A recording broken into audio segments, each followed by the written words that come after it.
La note vocale du gérant. Bonjour à tous et bienvenue dans ce point marché Generali Wealth Solutions du mois de février 2025. Alors l'année a vraiment bien débuté pour les marchés financiers, même si la volatilité est montée d'un cran. Une fois n'est pas coutume, c'est l'Europe qui a surperformé les places boursières américaines. Les valeurs de l'énergie ont profité d'un cours du pétrole qui a tutoyé les $80 le baril avant de rebrousser chemin. Le secteur du luxe s'est également distingué et a profité des bonnes publications de Burberry et de Richemont, tandis que les valeurs financières ont aussi été recherchées après une série de bons résultats. En France, le gouvernement Bayrou a évité la censure qui lui était promise et le fait qu'un budget soit entériné est clairement une bonne chose pour la stabilité de la France à court terme. Alors, cependant, il faut quand même souligner que ce budget ambitionne de contenir le déficit à 5,4% du PIB via des mesures exceptionnelles comme l'augmentation temporaire des impôts sur les plus hauts revenus ou la contribution exceptionnelle sur les bénéfices des grandes entreprises qui sont, à ces deux mesures, censées rapporter respectivement 2 et 8 milliards d'euros. Donc à l'heure du marasme économique en France et des futures baisses d'impôts de l'autre côté de l'Atlantique, ces mesures posent vraiment question de l'attractivité et de la compétitivité nationale à moyen et long terme. En effet, à près de 50% du PIB, la France est passée devant le Danemark et est désormais le pays dont le taux de prélèvement obligatoire est le plus élevé en Europe. Encore est-il nécessaire de mentionner que dans le même temps, le Danemark a affiché en 2023 un excédent budgétaire de 11,7 milliards d'euros, soit 3,1% du PIB. Et c'est pourquoi il faudra surveiller, fin février, le 28 exactement, la décision de Standard & Poor's concernant la révision de la note de la dette de la France, et il est malheureusement probable que cette note soit abaissée.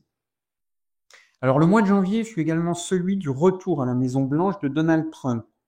Si les effets d'annonce furent bien orchestrés, avec la signature d'un nombre important de décrets dès le premier jour, la politique très agressive prônée pendant la campagne électorale n'a à date pas vu le jour. Les droits de douane sur le Mexique et sur le Canada ont été annoncés mais furent aussitôt repoussés d'un mois. Et ceux à l'encontre de la Chine, on avait quand même annoncé 60% pendant la campagne, ont été mis en place à minima avec 10% seulement de droits de douane. Alors bien sûr, ces mesures ont immédiatement donné lieu à des mesures de rétorsion de la part de Pékin.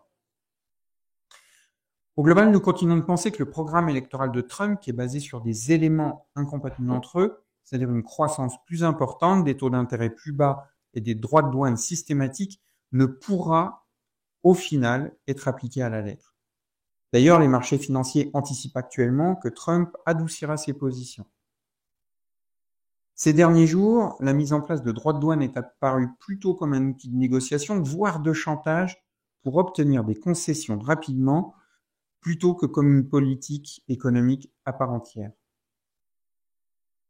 Alors évidemment, la guerre en Ukraine n'a pas été arrêtée en un jour, mais on peut tout de même noter une timide amélioration sur le front de la géopolitique mondiale, avec l'ouverture de l'Ukraine à des pourparlers de paix avec la Russie, et de l'autre côté, un cessez-le-feu qui reste malheureusement fragile entre Israël et le Hamas. Alors, ce mois de janvier a également été celui de la bombe DeepSeek, qui est devenue en quelques heures seulement l'application la plus téléchargée sur l'Apple Store. Ce robot conversationnel a impressionné non seulement par ses résultats, mais aussi par ses partis pris.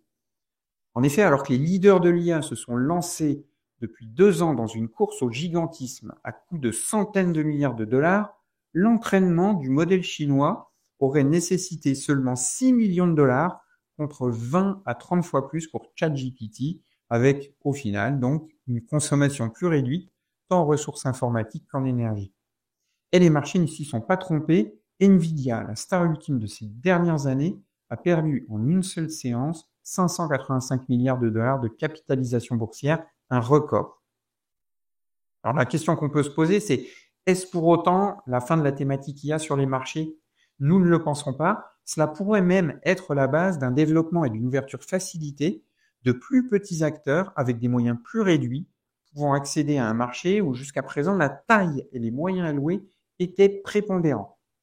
En revanche, cette irruption pose un certain nombre de questions. En premier lieu, l'efficacité des sanctions américaines envers la Chine qui a réussi à utiliser des puces Nvidia plus anciennes pour entraîner efficacement son modèle, alors que seules les plus récentes étaient proscrites.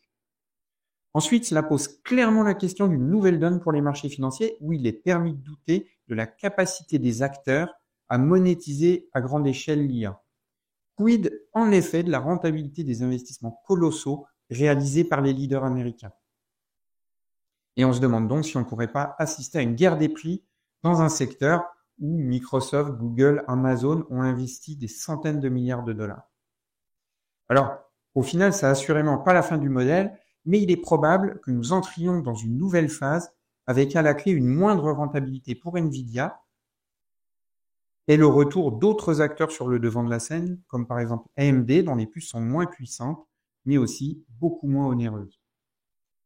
Donc, au final, il est probable que l'IA restera au centre et au cœur de la guerre économique entre les États-Unis et la Chine. Et sur ce plan, on peut quand même souligner que DeepSeek a été présenté seulement quelques jours après l'annonce par Donald Trump du projet Stargate, qui prévoit de renforcer le leadership des États-Unis sur l'IA en investissant 500 milliards de dollars au cours des prochaines années.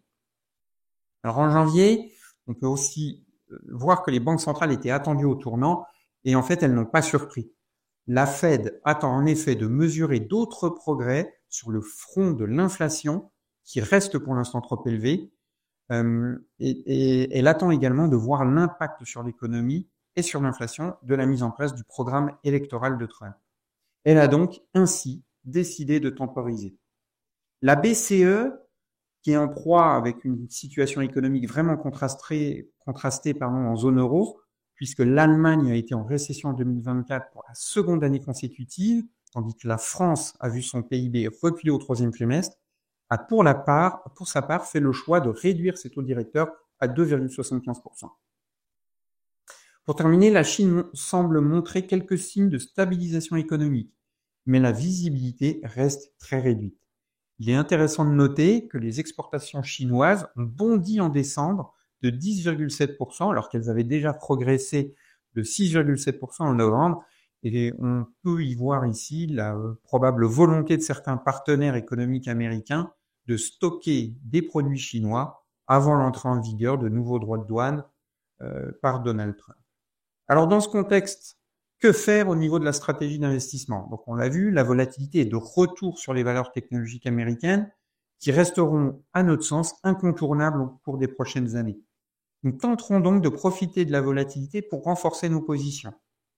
Et nous envisageons à la marge un investissement sur les actions du secteur de la construction qui pourrait bénéficier de l'amélioration de la situation géopolitique avec un cessez-le-feu en Ukraine. Sur les actions européennes, nous maintenons notre confiance sur les valeurs internationales à forte visibilité, évitons toujours les sociétés trop exposées à la dynamique économique française. Enfin, sur les taux d'intérêt, nous continuons de penser qu'ils se situent à des niveaux attractifs. Nous avons d'ailleurs profité du mois de janvier pour diversifier nos investissements sur des obligations émergentes dont le taux de rendement est élevé. Merci de votre écoute et à très bientôt pour un prochain point marché Generali Wealth Solutions.